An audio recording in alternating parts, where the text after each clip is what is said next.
വാസ്യത്തെ അത് നാം ധ്യാനിക്കും. Now let us read a verse and meditate. ഇപ്പോൾ ഒരു വചനം വായിച്ചത് ധ്യാനിക്കാം.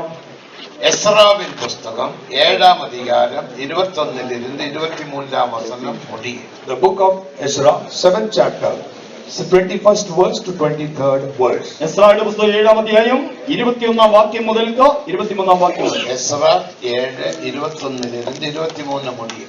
Ezra, 7th chapter, 21 to 23. എസ്രായുടെ പുസ്തകം 7-ാം അധ്യായത്തിന്റെ 21-ാം വാക്യം മുതൽ 23-ാം വാക്യം വരെ വായിക്കാം. ദൈവത്തിന്റെ ന്യായപ്രമാണത്തിൽ ശാസ്ത്രിയായ എസ്രാ പുരോഹിതൻ നിങ്ങളോട് ചോദിക്കുന്നതൊക്കെയും 100 താലന്ത് വെള്ളിയും 100 കോർ കോതമ്പും 100 ബത്ത് വീഞ്ഞും 100 ബത്ത് എണ്ണയും വരെയും ഉപ്പും വെണ്ണും പോലെയും ജാഗ്രതയോടെ കൊടുക്കണം. രാജാവിന്റെയും അവന്റെ പുത്രന്മാരുടെയും രാജ്യത്തിന്മേൽ ക്രോധം വരാതിരിക്കേണ്ടതിന് സ്വർഗത്തിലെ ദൈവത്തിന്റെ കൽപ്പന പ്രകാരം സ്വർഗത്തിലെ ദൈവത്തിന്റെ ആലയത്തിന് അവകാശമുള്ളതൊക്കെ കൃത്യമായി ചെയ്യേണ്ടതാകുന്നു. ദേവനുடைய പരിശുദ്ധ നാമം മഹിമപ്പെടുവதாக. Praise be to the holy name of God. ദൈവത്തിന്റെ പരിശുദ്ധ നാമത്തിന് മഹത്വം. സാലമോൻ രാജാവുക്ക് പിറകെ ഇസ്രായേൽ രാജ്യം രണ്ടാக പിരിക്കപ്പെട്ടു. Post the rule of King Solomon, the kingdom of Israel got divided into two. സലോമോൻ രാജാവിന്റെ വാഴ്ചയ്ക്ക് ശേഷം ഇസ്രായേൽ രാജ്യം രണ്ടായി വിഭജിക്കപ്പെട്ടു.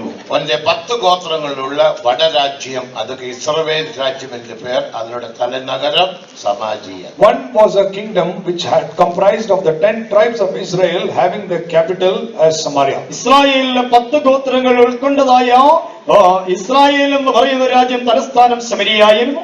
അതിന്റെ മുതലാം രാജ യെരോബയാം, കടേസി രാജ ഹോസേയ.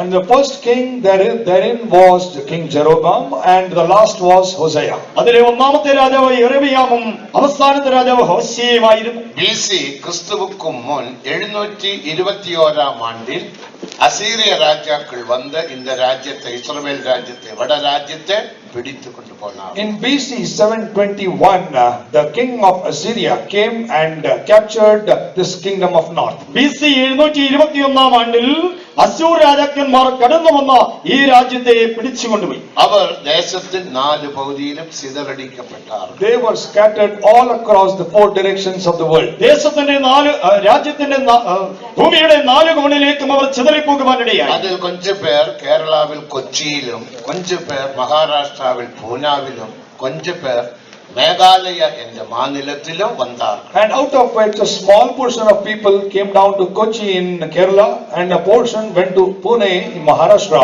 and another portion went to Meghalaya. അതിൽ കുറച്ചുപേർ കേരളത്തിൽ കൊച്ചിയിലും, കുറച്ചുപേർ മഹാരാഷ്ട്രയിൽ പൂനെയിലും, കുറച്ചുപേർ മേഘാലയത്തിലും കടന്നു ചെന്നു. മേഘാലയയിൽ വന്നവർകളെല്ലാം മനാസ ഗോത്രം. All the people who arrived in Meghalaya were from the tribe of Manasseh. മേഘാലയയിൽ കടന്നു വന്നവർ മനശ്ശെ ഗോത്രത്തിൽപ്പെട്ടവരായിരുന്നു. ഇപ്പോഴേ ഒരു 10 വർഷத்துக்கு മുന്നമേ അവർ ഒരു 60,000 പേർ ഇസ്രായേൽ ദേശത്തേക്ക് പോയിരുന്നു.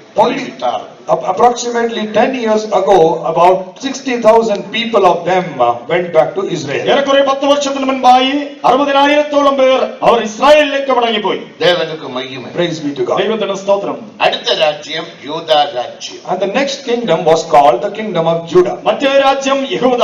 അത് രണ്ട് ഗോത്രങ്ങൾ മറ്റു. The only remaining 2 tribes. 2 ഗോത്രങ്ങൾ മാത്രം ഉൾക്കൊണ്ടിരുന്നു. യൂദ ഗോത്രവും രണ്ടത് ബെഞ്ചമിൻ ഗോത്രം. One was the tribe of Judah, the another was Benjamin. ഒന്ന് യഹൂദ ഗോത്രം, മറ്റൊന്ന് ബെന്യാമീൻ ഗോത്രം.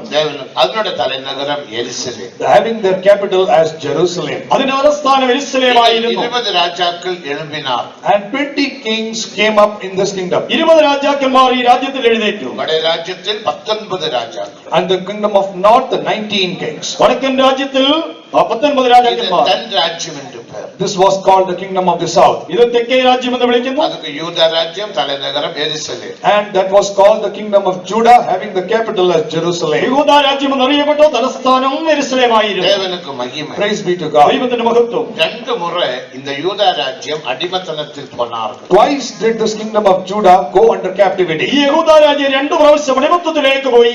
முதல் முறை நெபுகாத்நேச்சர் ராஜாவின் நாட்களில் BC 606-ஆம் ஆண்டில் அவர்கள் பாபிலோன் தேசத்துக்கு அடிமைகளாக போனார். First time they went under the kingdom of Nebuchadnezzar at BC 606 and they went under captivity. BC 606-ആം വർഷം നെബൂഖദ്നേസർ രാജാവ് അവരെ പ്രവാസത്തിലേക്ക് അടിമത്തത്തിലേക്ക് കൊണ്ടുപോയി. அதுக்கு பிறகு பிசி 536 ஆண்டில் அவர்கள் பாபிலோன் தேசத்தில் இருந்து மறுபடியும் எருசலேமுக்கு போனார்கள் கோரேசின் நாட்களில். And after that, at the time of King Cyrus, they came back to the land of Israel during BC 536. BC 536 വർഷം കോരേസ് രാജാവിന്റെ കാലഘട്ടത്തിൽ ബാബിലോണിൽ നിന്ന് അവർ വീണ്ടും യെരൂശലേമിലേക്ക് കടന്നു വന്നു. அடுத்த பிசி 19 ஆண்டில் ரோம அரசாங்கத்தின் நாட்களில் அவர்கள் அடிமைகளாக மாற்றப்பட்டார்கள். Again in BC 19, they were brought under captivity of the kingdom of Rome. വീണ്ടും BC 19 വർഷം റോമ അധീനതയിലേക്ക് അവർ കടന്നു വന്നു. AD 136 ആണ്ടിൽ മുற்றிலும் അഴിക്കപ്പെട്ടാர்கள். In AD 136, they were destroyed utterly. AD 136 അവർ പൂർണ്ണമായി നശിപ്പിക്കപ്പെട്ടു. அதுக்கு பிறகு இஸ்ரவேல் ராஜ்யம் இல்லை. Post which there was no kingdom of Israel that existed. അതിനുശേഷം ഇസ്രായേൽ രാജ്യമില്ലായിരുന്നു. ஆனால் எசையா 11 அதிகாரம் 11 வசனத்தை வாசிக்கும்போது But when we read the prophetical book of Isaiah 11 chapter 11th verse, എങ്കിലും യെശയ്യാ പ്രവചന പുസ്തകം 11 അധ്യായം 11 വാക്യം വായിക്കുമ്പോൾ நான் பூமிയുടെ 4 திசையில் இருந்து உங்களை கூட்டி சேர்ப்பேன். I will gather you from the four corners of the earth. ഭൂമിയുടെ 4 അറുതികളിൽ നിന്നും നിങ്ങളെ ഞാൻ കൂട്ടിച്ചേർക്കും. அதற்காக நான் இரண்டாம் விசை என்னுடைய கரத்தை நீட்டுவேன். And for which I will extend or stretch my arm the second time. ഇതിനു വേണ്ടി രണ്ടാം പ്രാവശ്യം ഞാൻ എന്റെ കൈ നീട്ടും. அப்படி இரண்டாம் விசை நீட்டினது முதலாம் விசை நீட்டினது மோசேயின் காலத்தில். And the first time that the Lord did stretch his arm was during the time of Moses. ഒന്നാം പ്രാവശ്യം താൻ കരം നീട്ടിയത് മോശയുടെ നാളുകളിലായിരുന്നു. மோசேயினால் அவர்கள் விடுவிக்கப்பட்டார். They were delivered under the hand of Moses. മോശ മുഖാന്തരം അവർ വിടുവിക്കപ്പെട്ടു. அப்போது அவர்கள் 430 வருஷம் எகிப்து தேசத்தில் அடிமைகளாக காணப்பட்டார். That was when they were found as slaves or under the bondage of Egypt for 30 years. അന്നാളിൽ 430 സംവത്സരങ്ങൾ ഇസ്രായേലിൽ അടിമകളായി അവർ കാണപ്പെട്ടിരുന്നു. 30 வருஷம் யோசேப் இருந்தபடியினால் அவர் அடிமைகளாக காணப்படவில்லை. ஆனால் 400 வருஷம் அடிமைகளாக எகிப்து தேசத்தில் காணப்பட்டார். Since for the first 30 years, because Joseph was alive, they were weren't under bondage, but the rest of the 400 years they were under the bondage. 30 വർഷക്കാലം ജോസഫ് ഉണ്ടായിരുന്നത് കൊണ്ട് അടിമത്തത്തിലായിരുന്നില്ല. எசையா 11 அதிகாரம் 11 வசனத்தில் வாசிக்கும்போது But when we read Isaiah 11 chapter 11th verse, യെശയ്യാ പ്രവചന പുസ്തകം 11 വായിക്കുമ്പോൾ நான் உங்களை கூட்டி சேர்ப்பேன். I will gather you again. വീണ്ടും നിങ്ങളെ ഞാൻ കൂട്ടി വരുത്തും. இரண்டாம் விசை என்று வாசிக்கிறோம். We read it as the second time. രണ്ടാം പ്രാവശ്യം എന്ന് വായിക്കുന്നു. அதுதான் 1948 மே மாதம் 14ஆம் தேதி இரண்டாம் விசை அவர்களுக்கு சொந்த ராஜ்யம் கிடைத்தது. That is the day of May 14th, 1948, when they got back the kingdom of Israel. 1948 May മാസം 14ആം തീയതി ഇസ്രായേലിന് രാജ്യം ലഭിച്ച നാളാകുന്നു. இதற்கு 2 உலக போர் தேவையாக காணப்பட்டது. For which there was a requirement of 2 world wars. ഇതിന് 2 ലോക മഹായുദ്ധങ്ങൾ ആവശ്യമായിരുന്നു. முதலாம் உலக மகாயுத்தம் 14 இருந்து 19 முடிய. First world war was from 1914 to 1919. ഒന്നാമത്തെ ലോക മഹായുദ്ധം 1914 മുതൽ 19 വരെയായിരുന്നു. தேசத்துக்கு போகக்கூடிய அனுமதி கிடைத்தது. That is when they got the permission to go back to the land. അപ്പോൾ സ്വദേശത്തേക്ക് പോകുവാൻ അവർക്ക് അനുവാദം ലഭിച്ചു. இரண்டாவது யுத்தம் Second war, രണ്ടാമത്തെ യുദ്ധം 39ஆம் ஆண்டிலிருந்து 45ஆம் ஆண்டு முடிய. from the year of 1939 to the year of 1945. 1939 മുതൽ 45 വരെയായിരുന്നു. 60 ലക്ഷം യൂതர்கள் പരിതാപ നിലമയിൽ കൊല്ലപ്പെട്ടാർ. Approximately 60 lakh Jews were exterminated very pathetically. ഏറെക്കുറെ 60 ലക്ഷത്തോളം യഹൂദന്മാർ ദാരുണമായി കൊല്ലപ്പെട്ടു.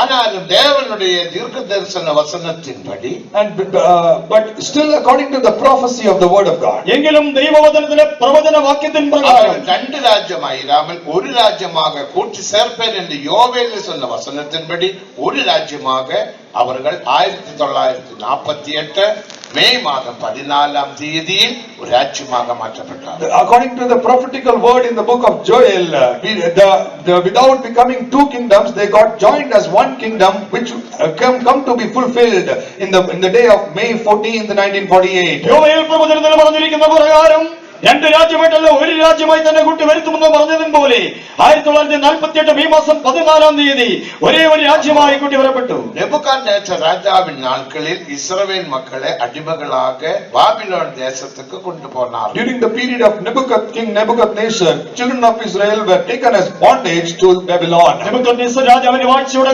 കാലങ്ങളിൽ ഇസ്രായേൽ മക്കളെ ബാബേലിലേക്ക് പ്രവാസികളായി യെരമിയാ தெளிவாக தீர்க்கதரிசனம் சொன்னார். Jeremiah very clearly prophesied. യിരെമ്യാവ് വ്യക്തമായി പ്രവചിച്ചു പറഞ്ഞു. യെരമിയാ 25-ാം അധ്യായം 16-ാം വചനത്തെ വാസിക്കും പൊഴുത്, When we read the book of Jeremiah, 25th chapter, 11th verse. യിരെമ്യാവ് പ്രവചന പുസ്തകം 25-ാം അധ്യായം 11-ാം വാക്യം വായിക്കുമ്പോൾ, நீங்கள் 70 வருடம் நெபுகாத்நேசர் ராஜாவுக்கு அடிமைகளாக காணப்படுவீர்கள். You will serve or be as slaves to the king of Babylon for 70 years. നിങ്ങൾ 70 വർഷക്കാലം നെബൂഖദ്നേസർ രാജാവിനെ സേവിക്കും. நீங்கள் நெபுகாத்நேசர் ராஜாவுக்கு கீழ்ப்படிகிறது நல்லது. It is good for you to be subject unto king of Babylon. നിങ്ങൾ നെബൂഖദ്നേസർ രാജാവിനെ അനുസരിക്കുന്നത് നല്ലത്. நீங்கள் தேவனுக்கு விரோதமாக பாவம் செய்து ஜீவிக்கிறீர்கள். Because you are sinning, living a life sinning against God. എന്നാൽ നിങ്ങൾ ദൈവത്തിന് വിരോധമായി പാപം ചെയ്തു நீங்கள் ജീവിക്കുന്നു. தேவ பிரமாணத்தை விட்டு விலகி ஜீவிக்கிறீர்கள். You have forsaken the law of the Lord and living. നിങ്ങൾ ദൈവത്തിന്റെ പ്രമാണങ്ങളെ വിട്ട് മാറി நீங்கள் ജീവിക്കുന്നു. முன்னக்கல்ல பின்னிட்டு போகிறீர்கள். You aren't progressing, you are going backwards. നിങ്ങൾ മുന്നോട്ടല്ല പിന്നോട്ട് പോകുന്നു. യെരമിയാ 7:23-24 വചനങ്ങൾ. When we read Jeremiah 7:23 and 24. യിരെമ്യാവ് പ്രവചനം 7:23-24 യെരമിയാ വാക്യങ്ങളിൽ 8-ാം അധ്യായം 20-ാം വചനത്തെ വാസിക്കുമ്പോൾ, When we read Jeremiah 8 chapter 20th verse. യിരെമ്യാവ് പ്രവചനം 8:20 വായിക്കുമ്പോൾ, அறுப்பு காலம் சென்றது, கோடை காலம் முடிந்தது, நாமோ ரட்சிக்கப்படவில்லை. The harvest is past, the summer is ended, and we are not saved. കൊയ്ത്തുകാലം കഴിഞ്ഞു, ഫലശേഖരവും കഴിഞ്ഞു, നാമോ രക്ഷിക്കപ്പെട്ടുമില്ല. യെരമിയാ எவ்வளவும் சொல்லியும் அவர்கள் கேட்கவில்லை. How much ever Jeremiah prophesied, they wouldn't hearken. യിരെമ്യാവ് എത്ര പറഞ്ഞുവോ അവർ കേട്ടതുമില്ല.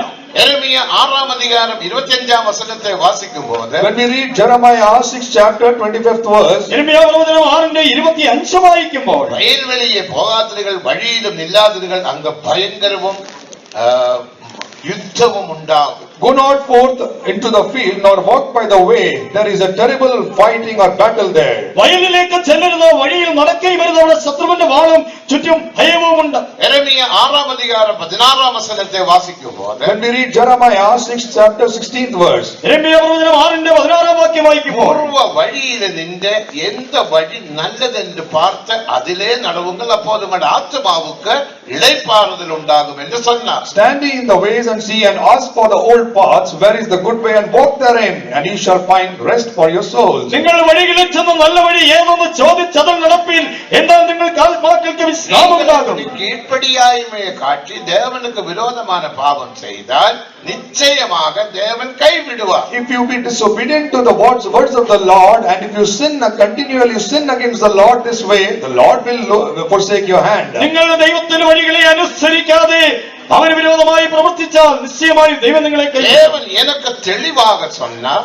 The Lord has very clearly spoken to me. ദൈവം എന്നോട് തെളിവായി പറഞ്ഞു. യെരമിയാ 7-ാം അധ്യായം 14-ാം വചനത്തിൻപടി, According to Jeremiah 7 chapter 14th verse. യിരെമ്യാവ് പ്രവചന പുസ്തകം 7:14 വാക്യം പ്രകാരം, ஜனங்களுக்காக ஜெபிக்கவும் வேண்டாம், மன்றாடவும் வேண்டாம், உன்னுடைய ஜெபத்தை நான் கேட்க மாட்டேன். Do not pray or nor do supplicate for this people. I will not listen or hearken to your prayers. ഈ ജനത്തിനു വേണ്ടി നീ എന്നോട് അപേക്ഷിക്കുകയും വേണ്ട, പ്രാർത്ഥിക്കുകയും വേണ്ട, ഈ പ്രാർത്ഥന ഞാൻ കേൾക്കയില്ല. நீங்கள் 2 காரியங்கள் செய்ய வேண்டும். You need to do two things. നിങ്ങൾ 2 കാര്യങ്ങൾ ചെയ്യണം. ஒன்று, தேவனுக்கு கீழ்ப்படிந்து ஜீவித்தால் தேவன் உங்களுக்காக யுத்தம் செய்வார். One, you need to be subject to the Lord, and then the Lord will fight all your battles. ഒന്ന് ദൈവത്തിന് കീഴടങ്ങി ജീവിച്ചാൽ നിങ്ങൾക്ക് വേണ്ടി ദൈവം യുദ്ധം ചെയ്യും. இல்லாவிட்டால் நீங்கள் நெபுகாத்நேசருக்கு கீழ்ப்படிகிறது நல்லது. If not, it is good for you to be subject to King Nebuchadnezzar. അല്ല എങ്കിൽ നെബൂഖദ്നേസർ രാജാവിനെ കീഴടങ്ങി ഇരിക്കുന്നത് നല്ലതോ? இனி நான் இந்த தீர்க்கதரிசன ஊழியம் செய்ய போகிறதில்லை. I am no more going to continue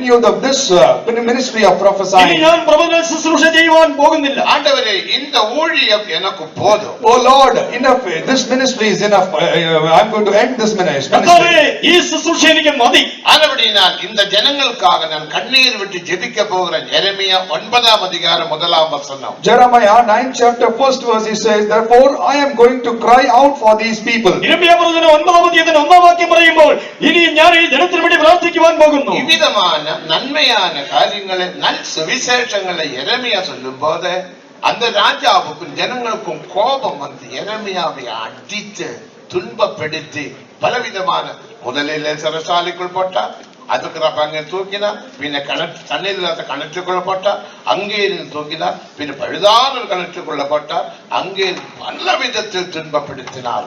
அப்போதெல்லாம் எரேமியா அவர்களுக்காக ஜெபித்தார். In spite of all this good news and the gospel that he kept on preaching unto them, the king and the people weren't happy to listen to it. They instead smote him. They put him in a dungeon. They took him out. They put him into another small well, and after that took him out, and then put him into a very big well. Such a way they persecuted Jeremiah so much. In spite of all that, he kept on supplicating and praying for those people. ഇങ്ങനെയുള്ളതായ സത്വർത്തമാനം സുവിശേഷം അവരോട് അറിയിച്ചുവെങ്കിലും രാജാവിനും ജനത്തിനും ക്രോധവും കോപവും ഉണ്ടായിട്ട് വളരെ വിധത്തിൽ തന്നെ വിഷമിപ്പിക്കുകയും വെള്ളമില്ലാത്ത പൊട്ട കിണറ്റിലിടുകയും അവിടുന്ന് വലിച്ചു കയറ്റുകയും വീണ്ടും ആഴമുള്ളതായ ഒരു കിണറ്റിലിടുകയും ചെയ്യുകയുണ്ടായി. கடைசியில் எரேமியாவுடைய வார்த்தையை கேட்டு பலரும் நெபுகத்நேசர் ராஜாவுக்கு கீழ்ப்படிந்தார். Finally, many, according to the words of Jeremiah, they were subject and obedient to King Nebuchadnezzar. ഒടുവിലായി യെരേമിയാവിന്റെ വാക്കുകൾ കേട്ടതായ പലരും നെബൂഖദ്നേസർ രാജാവിനെ അനുസരിച്ചു. Daniel, out of which one was Daniel. അതിൽ ഒരുവനായിരുന്നു ദാനിയേൽ. അടുത്ത Shadrach, Meshach, Abednego. Next, Shadrach, Meshach, Abednego. അടുത്തതായി Shadrach, Meshach, Abednego. Zerubbabel. Next, Zerubbabel. അടുത്തതായി സെരുബ്ബാബേൽ. എസ്രാ എന്ന ആസാര്യൻ. And also, finally, Ezra the scribe. അടുത്തതായി എസ്രാ പുരോഹിതൻ. இப்படி ஆயிரக்கணக்கு மக்கள் கீழ்ப்படிந்தார். In such a way, many thousands of people were subject. ഇങ്ങനെ ആയിരക്കണക്കിന് ആളുകൾ കീഴടങ്ങിയിരുന്നു. இப்போது நாம் வாசித்ததான பகுதி, The portion of the aspect that we read right now, അപ്പോൾ നാം വായിച്ച വേദഭാഗം, எஸ்ரா என்ற ஆசாரியன், Ezra the priest, എസ്രാ എന്ന പുരോഹിതൻ, அவன் ஆரோன் குடும்பத்தில் பிறந்தவன். he is from the lineage of Aaron. താൻ അഹരോൻ കുടുംബത്തിൽ പിറന്നവനാകുന്നു. எஸ்ரா 6ஆம் அதிகாரத்தில் நாம் அது வாசிக்கிறோம். We can read that in Ezra, book of Ezra, 6th chapter. എസ്രായുടെ പുസ്തകം 6-ാം അധ്യായത്തിൽ നാം அவன் വായിക്കുന്നു. வேதபாரகன். He was ஒரு பிரபுவும் வேதபாரகன். he was also a teacher and a lord. താനൊരു വേദപണ്ഡിതനായിരുന്നു. தேவனுக்கு மகிமை. Praise be to God. ദൈവത്തിന് സ്തോത്രം. அர்த்தஷ்ட ராஜாவினிடத்தில் சென்று, He went to Artaxerxes king. അർത്ഥസൃഷ്ട രാജാവിന്റെ അടുക്കൽ ഞാൻ அர்த்தஷ்ட ചെന്നു. ராஜா என்று சொல்லும்போது When we talk about Artaxerxes king, അർത്ഥസൃഷ്ട രാജാവ് എന്ന് പറയുമ്പോൾ மேத்திய பார்சிய ராஜ்யத்திலே 5ஆம் ராஜா. he was the 5th king of the kingdom of Media and Persia. മേദ്യവാസിയ രാജ്യത്തിലെ 5-ാമത്തെ രാജാവായിരുന്നു. முதலில் மேத்திய ராஜனா 62 வயதுள்ள மேத்திய ராஜனாகிய தரியோ பெல்ஷஸ்ஸரை கொலை செய்த ராஜ்யத்தை பிடித்துக் கொண்டார். But for the first time, the king Darius of the king of Media, he killed King Belshazzar and he overcame that kingdom. ഒന്നാമതായി 62 വയസ്സുണ്ടായിരുന്ന മേദ്യ രാജാവ് ദാരിയസ് ബെൽഷസ്സറിനെ കൊന്നിട്ട് രാജ്യം പിടിച്ചു. தானியேல் 5ஆம் அதிகாரம் 30-31 வசனங்கள். The book of Daniel, 5th chapter, 30 and 31st verse says ദാനിയേലിന്റെ that. പുസ്തകം 5-ാം അധ്യായത്തിൽ 30-31 വാക്യങ്ങൾ. அடுத்த ஒரு வாலிபன் எழும்பினான். Then a youngster rose up. അടുത്തായി യൗവനക്കാരൻ എഴുന്നേറ്റു. அவனுடைய பெயர் தான் கோரேஸ். His name is Cyrus. തന്റെ പേര് കോരേസ്. அவன் பிறக்கிறதுக்கு 150 வருடங்களுக்கு முன்னமே 150 years before he was born. താൻ ജനിക്കുന്നതിന് 180 വർഷങ്ങൾക്ക് മുൻപേ எசேயா தீர்க்கதரிசி இந்த வாலிபனை குறித்து, கோரேசை குறித்து தீர்க்க தரிசனம் உரைத்தார். Prophet Isaiah prophesied about this young Cyrus. യെശയ്യാ പ്രവാചകൻ ഈ യൗവനക്കാരനെ സംബന്ധിച്ച പ്രവചനമായി പറഞ്ഞു. எசேயா 44ஆம் அதிகாரம் கடைசி 27ஆம் வசனம். கடைசி வசனம். Isaiah 44th chapter, 27th verse. യെശയ്യാ പ്രവചന പുസ്തകം 44-ന്റെ അവസാന വാക്യം. கர்த்தர் கோரேசை குறித்து சொல்லுகிறது என்னவென்றால், This is what the Lord says about Cyrus. യഹോവ കോരേസിനെ സംബന്ധിച്ച് പറയുന്നതെന്നാൽ, அவன் என்னுடைய மேய்ப்பன், He is my shepherd. അവൻ എന്റെ ഇടയൻ. அவன் ஆலயத்தை பார்த்து கட்டப்படு என்றும், And he will say to Jerusalem, thou shalt be built. യെരൂശലേം പണിയപ്പെടും. எருசலேமை நோக்கி அஸ்திபாரப்படும் என்றும் He சொல்லுவான். said to the temple, thy foundation shall be laid, and to Jerusalem thou shalt be built. യെരൂശലേമിന് അടിസ്ഥാനം ഇടുമെന്നും പണിയപ്പെടുമെന്നും പറയും. அவன் என்னுடைய சித்தம் எல்லாவற்றையும் செய்வான். He shall perform all my pleasure. അവൻ എന്റെ ഹിതമൊക്കെയും ചെയ്യും. எசேயா தீர்க்கதரிசி சொல்லும்போது அவன் பிறக்கவில்லை. When Isaiah was prophesying this, he was never born. യെശയ്യാവ് പ്രവചിക്കുമ്പോൾ താൻ ജനിച്ചിട്ടേ ഇല്ല. ஏறக்குறை 150 வருஷங்களுக்கு முன்னமே தீர்க்க தரிசனம் சொல்றார். Approximately 150 years previous to his birth, Isaiah is prophesying. ഏറെക്കുറെ തന്നെ ജനനത്തിന് 180 വർഷം മുൻപേ പ്രവചിച്ചു. பிறந்த அதிகாரத்தில் வந்தார். Then he was born and then he came to power. അതിനുശേഷം താൻ ജനിച്ചു അധികാരത്തിൽ വന്നു. தேவனுக்கு மகிமை. Praise be to God. ദൈവത്തിന് മഹത്വം. அவனுடைய ராஜ்யத்தின் பெயர் தான் பார்சிய ராஜ்யம்.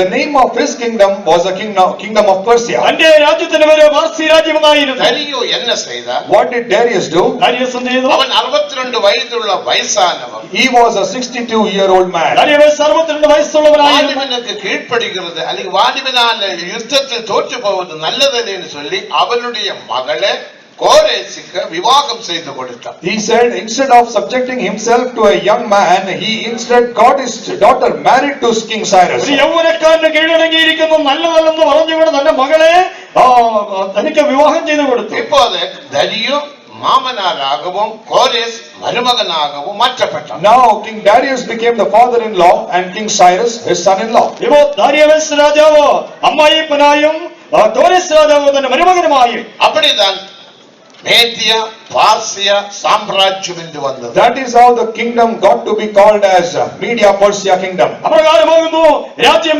മേദ്യവാസി രാജ്യമായി മാറിയത്. അതിലെ രണ്ടാമത് രാജാവാൻ കോരേസ്.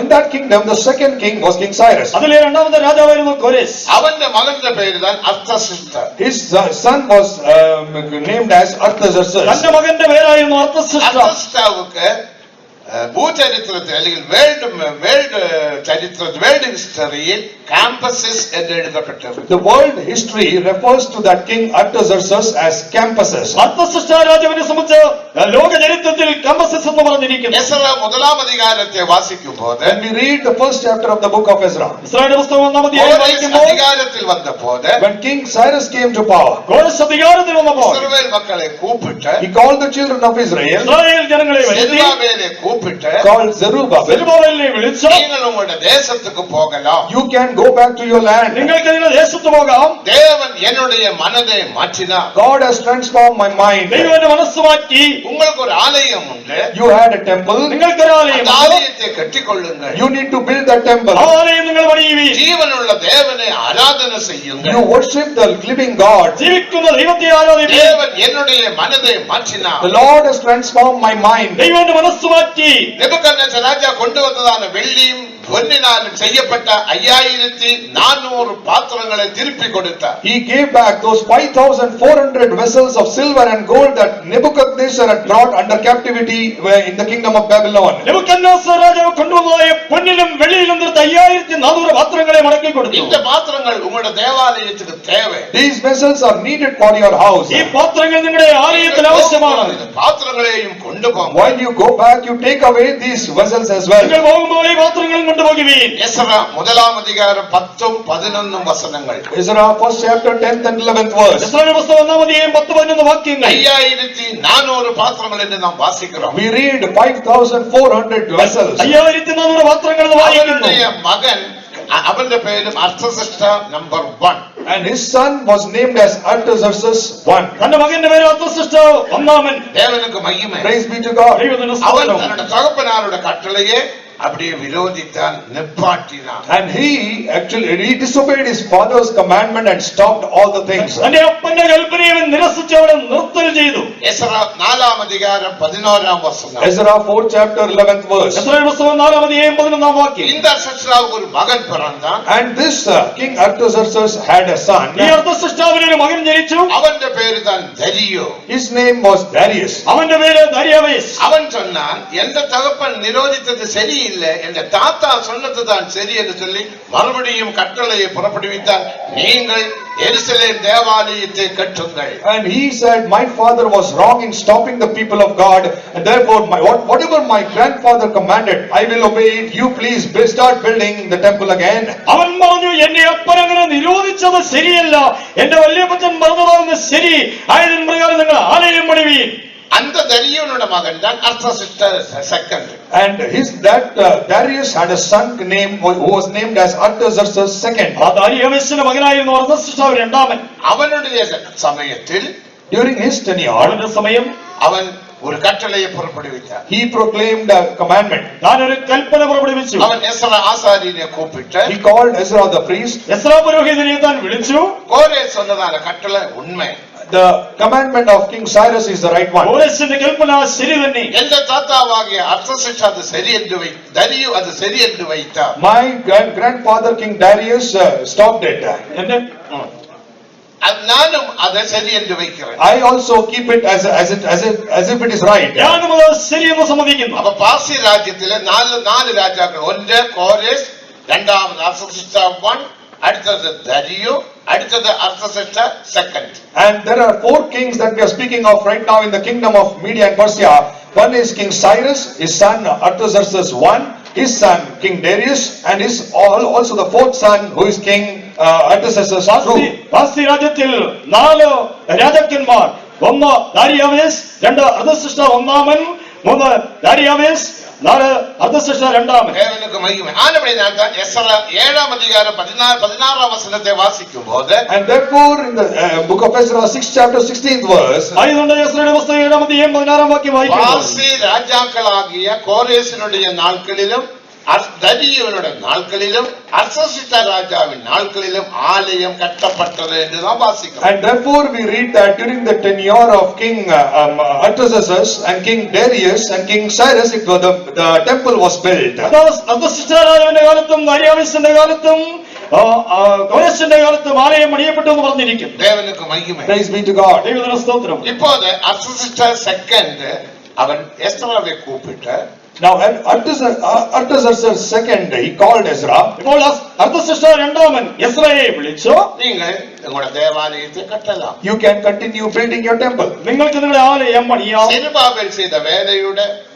பேலன்ஸ் நீங்களும் செய்து கொள்ளுங்கள். You can do the balance work that Zerubbabel had done and stopped. സെരുബ്ബാബേൽ ചെയ്തു നിർത്തിയ വേലയുടെ തുടർമാനമായി ചെയ്യുവിൻ. கட்டளையை புதுப்பித்தார். He renewed the commandment. തൻ കൽപ്പന പുതുപ്പിച്ചു. அப்போது எஸ்ரா ஆசாரியன் கேட்கிறார், That is when Ezra the priest says, പുരോഹിതനായ എസ്രാ ചോദിക്കുന്നു, நீங்க போக சொல்றீங்க, you are asking us to go. നിങ്ങൾ ഞങ്ങളോട് പോകാൻ പറയുന്നു. நமக்கு பணம் இராவிட்டால் பொருள் இராவிட்டால் நாங்கள் எப்படி ஆலயத்தை கட்ட முடியும், ஆராதிக்க முடியும்? How are we supposed to build the temple and worship without any money or anything? ഞങ്ങൾക്ക് പണവുമില്ല, അതിനുള്ള വസ്തുവകയും ഇല്ലെങ്കിൽ എങ്ങനെ ആലയം പണിത് ദൈവത്തെ ആരാധിക്കും? நதிக்கு அக்கறையுள்ள கஜான்சிகளுக்கு நீங்கள் ஒரு கடிதம் தர வேண்டும். Therefore you need to issue a letter to the treasurers across the river.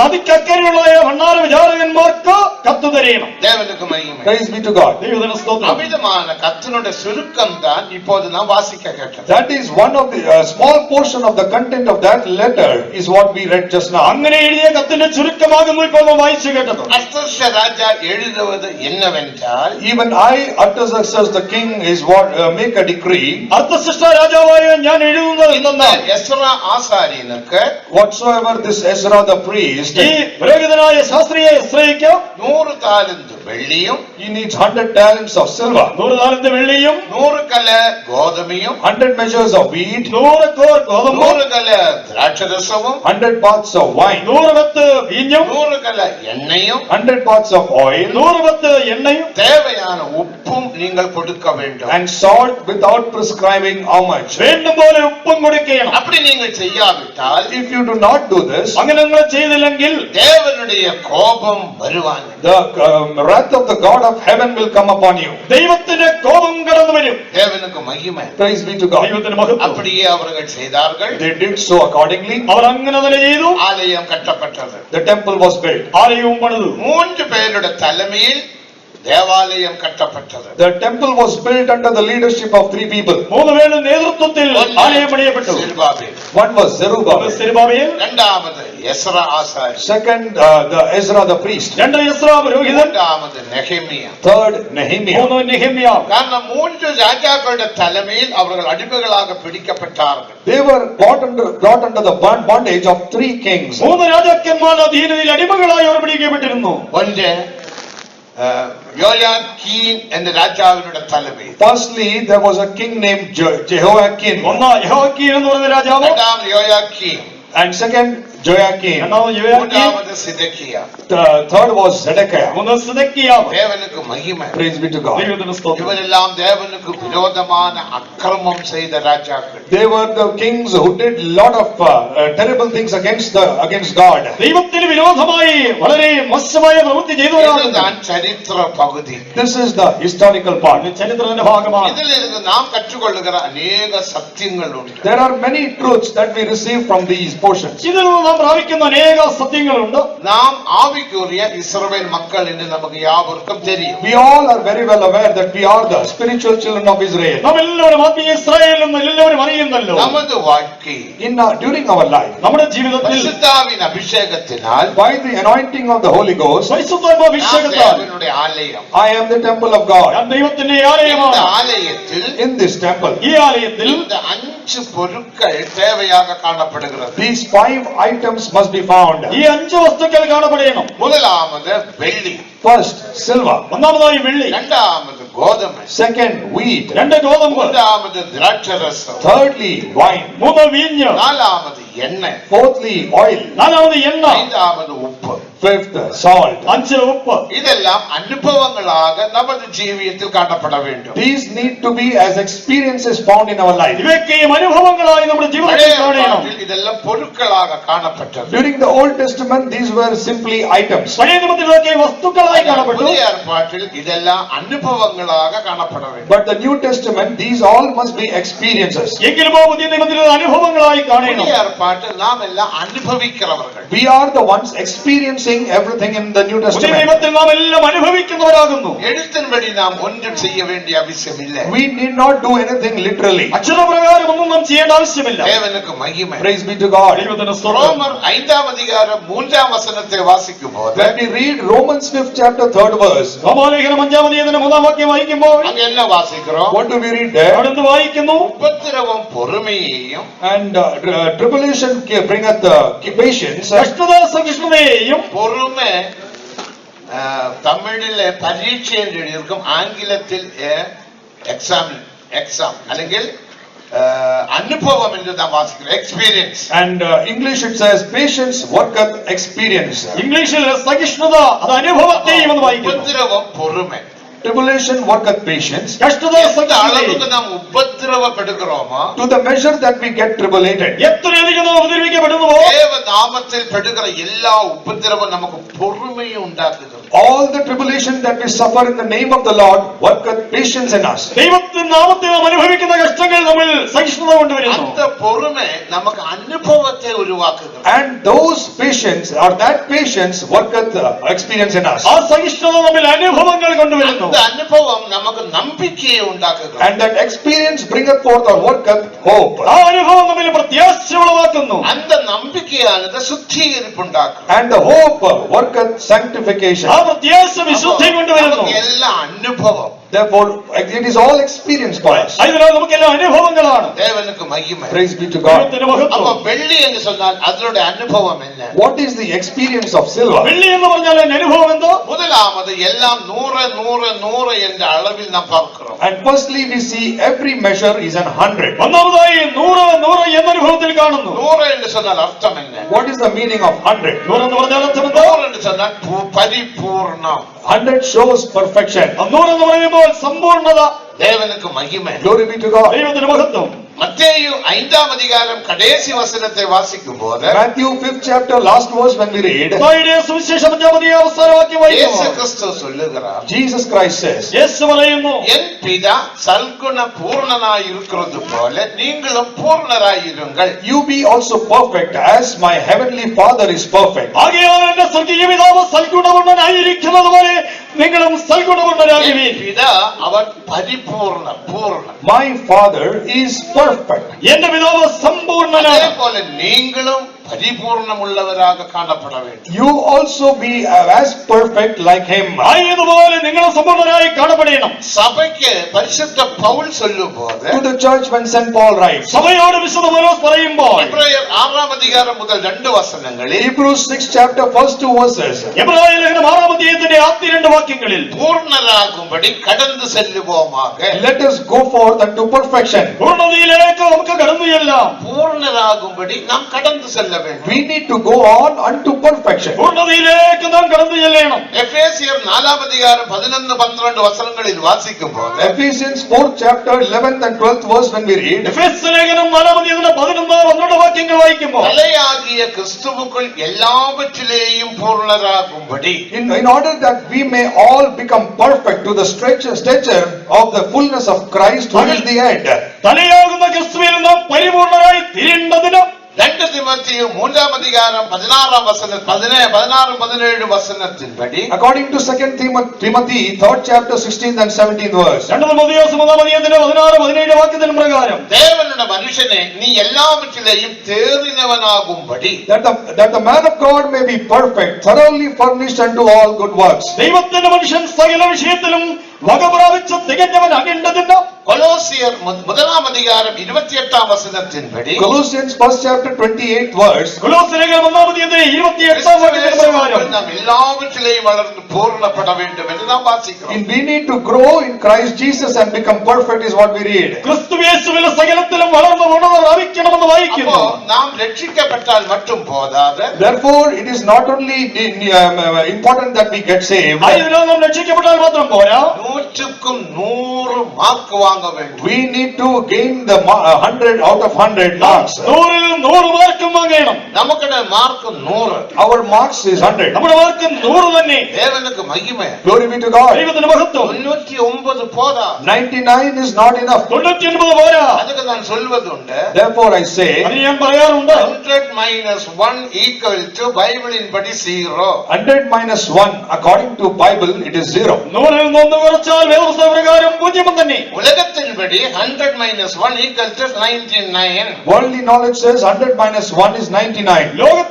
ലോകത്തിൻ പ്രകാരം 100-ൽ 1 കുറച്ചാൽ 99. 100 ആകുമ്പടി ദേവൻ നമ്മെ അழைத்தார். In order that we may gain 100 mark out of 100, God has called us. 100-ൽ 100 പ്രാപിക്കേണ്ടതിന് ദൈവം നമ്മെ വിളിച്ചിരിക്കുന്നു. ദേവനുക്ക് മഹിമ. Glory be to God. ദൈവത്തിന് മഹത്വം. എബ്രായർ 10:14 വചനത്തിൻപടി According to Hebrews 10th chapter 14th verse, എബ്രായ ലേഖനം 10:14 വാക്യത്തിന് പ്രകാരം நம்முடைய பூரணம் கிறிஸ்துவுக்குள் இருக்கிறது. our perfection is in Christ Jesus. നമ്മുടെ പൂർണ്ണത ക്രിസ്തുവിലാകുന്നു. நாம் பூர்ணராகும்படி அவர் நமக்காக சிலுவையில் மரித்தார். In order that we may become perfect, He died on the cross. നാം തികഞ്ഞവരാകേണ്ടതിന് നമുക്ക് വേണ്ടി ക്രൂശിൽ അവൻ മരിച്ചു. தேவனுக்கு மகிமை. Glory be to God. ദൈവത്തിന് മഹത്വം. அப்ப நாம் பூர்ணராக மாற்றப்பட வேண்டும். Therefore, we must become perfect, ആയതിനാൽ നാം പൂർണ്ണരായി മാറണം. இதுக்கு நமக்கு ஒரு வளர்ச்சி தேவை. for which we require a growth. ഇതിൽ നമുക്കൊരു വളർച്ച ആവശ്യമാണ്. அதனால தான் 2 பேதுரு 3:18 வசனத்தை வாசிக்கும் போது Therefore, when we read 2 Peter 3rd chapter 18th verse, ആയതുകൊണ്ട് 2 പത്രോസ് 3:18 വായിക്കുമ്പോൾ கர்த்தராகிய இயேசு கிறிஸ்துவின் கிருபையிலும் அவரை அறிகிறதான அறிவிலும் വളരുங்கள். but grow in grace and in the knowledge of our Lord and Savior Jesus Christ. കർത്താവായ യേശു ക്രിസ്തുവിന്റെ കൃപയിലും അവന്റെ സംബന്ധിച്ചുള്ള പരിജ്ഞാനത്തിലും വളരുവീൻ. ക്രിസ്തീയ ജീവിതം എന്നതൊരു വളർച്ചയുള്ള ജീവിതം. Christian life is a life of growth. ക്രിസ്തീയ ജീവിതം വളർച്ചയുള്ള ജീവിതമാണ്. വളർച്ചയിലാവിട്ടാൽ സക്കേയുവെ പോലെ നീ കാണപ്പെട്ടാൽ യേശുവെ பார்க்க முடியாது. If you lack growth and are found like Zacchaeus, you cannot see Jesus. വളർച്ചയില്ലാതെ സക്കായിയെ പോലെ കാണപ്പെട്ടാൽ നിനക്ക് യേശുവിനെ കാണാനാവില്ല. We need a growth. നമുക്കൊരു വളർച്ച വേണം. വിശ്വാസത്തിൽ വളര வேண்டும். We need to grow in the faith നാം life. വിശ്വാസത്തിൽ വളരണം. വിശ്വാസത്തിൽ പൂർണ്ണം. That is called the perfection അത് of faith. വിശ്വാസത്തിന്റെ പൂർണ്ണത. അൻപിൻ പൂർണ്ണം. Perfection of love. സ്നേഹത്തിന്റെ പൂർണ്ണത. പരിശുദ്ധത്തിൻ പൂർണ്ണം. Perfection of holiness. വിശുദ്ധിയുടെ പൂർണ്ണത. ദേവസിദ്ധமான എല്ലാവற்றிலேയും പൂർണ്ണം. Being perfect in everything that is the will of God. ദൈവികമായ സകലത്തിലും പൂർണ്ണത. മത്തായി 13-ാം ഒരുവൻ വിതയ്ക്ക് പുറപ്പെട്ടാൻ. Then in the gospel according to St. Matthew 13th chapter, a sower went out to sow. മത്തായിയുടെ സുവിശേഷം 13-ാം അധ്യായത്തിൽ വിതയ്ക്കാൻ പുറപ്പെട്ടു. When he sowed, അവന് വിതച്ചപ്പോൾ அந்த பூமியானது விளவு கொடுத்தது. the earth abounded. ഭൂമി വിളഞ്ഞു. அது சில விதையானது 30, Out of which some gave 30, ചിലത് 30 சில വിളഞ്ഞു. விதையானது 60, some gave forth 60, ചിലത് 60 മേൽ, சில விதையானது 100. but some others 100. ചിലത് 100 മേൽ വിളഞ്ഞു. ഉപദേശത്തിன்படி நாம் பார்க்கும்போது Doctrinally, when we look at it, ഉപദേശരൂപേണ നോക്കുമ്പോൾ 100 என்பது புதிய எருசலேம் சீயோன். 100 shows a new Jerusalem and Zion. 100 എന്നത് പുതിയ യെരൂശലേമും സീയോനും. 60 என்பது புதிய புதிய வானம். 60 shows new heaven. 60 புதிய ஆகாசம். என்பது புதிய பூமி. 30 denotes new earth. 30 புதிய பூமி. ஆனா என்னையும் உங்களையும் அழைத்தது புதிய வானத்துக்கோ பூமிக்கோ அல்ல. But I and you aren't called for new heaven or new நான் earth. என்னையும் நீங்களையும் விളിച്ചത് புதிய சொர்க்கத்திலே புதிய பூமிக்கு அல்ல. சொல்லுவாங்க எப்படியாவது அந்த புதிய பூமியில மூலையில ஒன்னு போனா போதும் அப்பா. Some people declare, somehow if I get to sneak in and get into a corner in that new earth. ചില പറയും എങ്ങനെയെങ്കിലും ആ പുതിയ ഭൂമിയിൽ ഒരു മൂലയ്ക്ക് പോയാൽ മതി. தேவனுக்கு மகிமை. Praise be to God. ദൈവത്തിന് സ്തോത്രം. നിന്നെ മെഡിക്കൽ കോളേജിൽ കൊണ്ടുപോയി ചേർത്തത് ABCD പഠിக்கிறதுக்கല്ല. You aren't admitted or you aren't gaining admission to a medical college to study ABCD. ABCD പഠിക്കേണ്ടതിനല്ല മെഡിക്കൽ കോളേജിൽ പ്രവേശനം നേടിത്തന്നത്.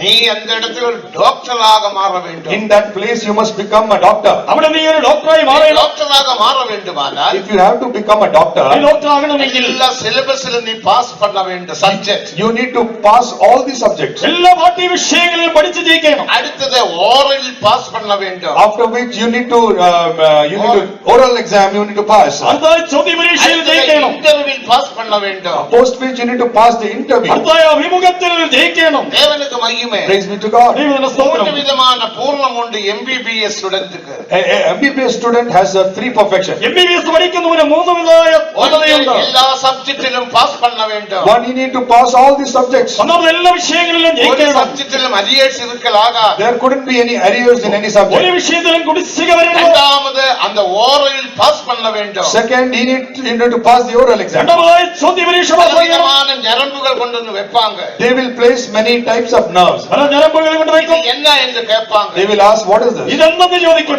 உடனே பதில் சொல்லணும். You need to answer immediately. ഉടൻ മറുപടി പറയണം. தேவனுக்கு மகிமை. Glory be to God. ദൈവത്തിന് മഹത്വം. சீஃப் மெடிக்கல் ஆபீசர்ஸ் நேரடியாக சில கேள்வியை கேட்பார். After which chief medical officers will ask some interview questions. അതിനുശേഷം പ്രധാന മെഡിക്കൽ ഓഫീസർ ചില ചോദ്യങ്ങൾ ചോദിക്കും. நம்முடைய ஒரு விசுவாசி பையன், A believer boy of ours. നമ്മുടെ ഒരു വിശ്വാസി പയ്യൻ. அவர் சைதாப்பேட்டை அசிஸ்டன்ட் கலெக்டர். அவன் அப்பா அசிஸ்டன்ட் கலெக்டர் தானியேல் ராஜ்.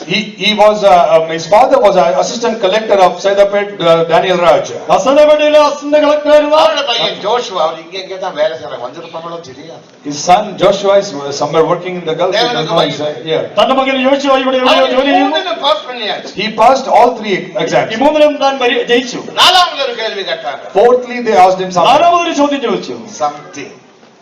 Something. എന്തോ ஏதாவது கொஞ்சம் காசு கொடுப்பீங்களா? Can you give? நான் எல்லாம் பாஸ் பண்ணியாச்சு. Can you give some bribe? എന്തെങ്കിലും പണം തരാമോ? இனி நான் இதுக்கு காசு கொடுக்கணும். When he asked, why should I pay? I have passed everything. ഞാനെല്ലാം ജയിച്ചല്ലോ, പിന്നെ എന്തിനാ പണം തരയണം? பைசா தரதுக்கு இல்ல. I will not pay another. எங்க அப்பா collector. My father is a എന്റെ പിതാവ് collector. കളക്ടർ ആകുന്നു.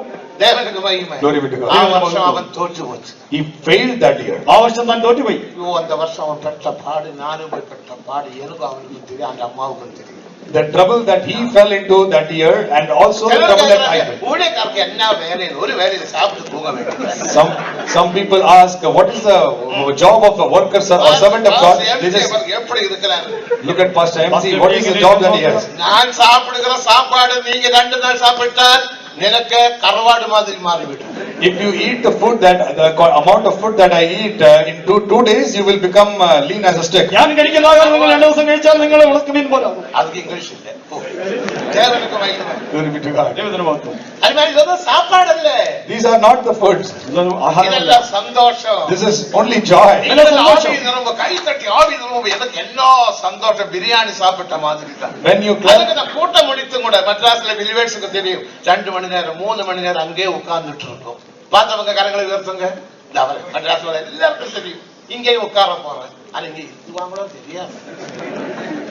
தேவனுக்கு மகிமை. glory be to God. ദൈവത്തിന് സ്തോത്രം. சாப்பாடு இல்ல முக்கியம். Food is not the important one. ആഹാരമല്ല പ്രധാനം. நீங்கள் ஆவிக்குரிய ஜீவியத்தில் வளரும் போது அதை பார்க்கும் போது எங்களுக்கு என்ன சந்தோஷம். When we see that you are growing in the spiritual life, how much joy it gives us. നിങ്ങൾ ആത്മീയത്തിൽ വളരുന്നത് കാണുമ്പോൾ ഞങ്ങൾക്ക് എത്ര സന്തോഷം. போன வருஷம் தோற்று போச்சு. That year he failed. ആ വർഷം തോറ്റുപോയി. அவன் ஒரு பைத்தியமாய் போச்சு. He, எப்படி இருக்கும் நீ சொல்ல பாரு. you think about it, how he became like a crazy man. Highest mark. He passed all the subjects. He passed oral exam. ചോദ്യ പരീക്ഷ പാസ്സായി. Interview pass. Interview also he passed. പാസ്സായി. Something fail. Now they asked something. He failed. പണം ചോദിച്ചു. Imagine how he is. എങ്ങനെയെന്ന് ചിന്തിച്ചു നോക്ക്. அடுத்த வருஷம் பரீட்சை வந்தது. Next year the exam came again. ஏதாவது கொடுக்காவிட்டா என்ன பாஸ் பண்ண விட மாட்டாங்க. நீ போ, நான் ஜெபிக்கிறேன். அந்த இடத்துல ஒரு சீஃப் மெடிக்கல் ஆபீசர் வேற சபையில்பட்ட ஒரு விசுவாசி வந்தாங்க. And the next year he said, Pastor, how will I go and pass the exam? I told him, you go, I'm praying. The new chief medical officer apparently came there, who was a believer of the church. Chief medical officer head. He was the head of the chief medical officers. இவனை பார்த்தோட தம்பி, நீ போன முறை எல்லாம் pass பண்ணியா? என்னாச்சு உனக்கு? நான் CPM believer. He looked at the report. நான் காசு கொடுக்கவில்லை எனக்கு. எனக்கு ஓரலும் இல்லை, டெஸ்டும் இல்லை, ஒன்றும் இல்லை, பாஸ்போர்ட். இதே துபாயில் எங்கேயும் நல்ல கிளினிக் வச்சுருக்காங்க. அப்ப 100க்கு 100 நீ வாங்கணும். He looked at his report card and passed it. எனக்கு புதிய பூமியில ஏதோ ஒரு மூலை கிடைச்சா போதும்னு சொல்ல முடியுமா? Is it? அப்படி சொல்லி பழகாது இருக்கு. Do not say that I need only a corner in the new earth. வேதவசனம் போய் சொல்லுங்க. അങ്ങനെയെങ്കിൽ വേദവചനം പോയി. முதலாம் தெசலோனிக்கேயர் 5ஆம் அதிகாரம் 23 24 வசனங்களை வாசிக்கும் போது, First Thessalonians 5th chapter 23 and 24 that verse when we read. ഒന്ന് തെസ്സലോനിക്കർ 5ആം അധ്യായത്തിന്റെ 23 24 വാക്യങ്ങൾ വായിക്കുന്നു. சமாதானத்தின் தேவன் தாமே உங்களை முற்றிலும் பரிசுத்தமாக்குவாராக. உங்கள் ஆவி, ஆத்துமா, சரீரம் முழுவதும் இயேசு கிறிஸ்து மகிமையில் வெளிப்படும் போது குற்றமற்றதாக இருக்கும்படி காக்கப்படுவதாக. And the very God of peace sanctify you wholly. And I pray God your whole spirit and soul and body be preserved blameless unto the coming of our Lord Jesus Christ. ദൈവം നിങ്ങളെ മുഴുവനും ശുദ്ധീകരിക്കുമാറാകട്ടെ. നിങ്ങളുടെ ആത്മാവും പ്രാണനും ദേഹവും കർത്താവായ യേശു ക്രിസ്തുവിന്റെ പ്രത്യക്ഷതയിൽ അനന്യമായി കാക്കപ്പെടുമാറാകട്ടെ. ஆவி முழுவதும், ஆத்துமா முழுவதும், சரீரம் முழுவதும் Whole spirit, குற்றமற்றதாக காணப்பட வேண்டும். whole spirit, whole soul and whole body must be preserved blameless. നിങ്ങളുടെ ദേഹവും ആത്മാവും പ്രാണനും ദേഹവും അനന്യമായി കാക്കപ്പെടണം.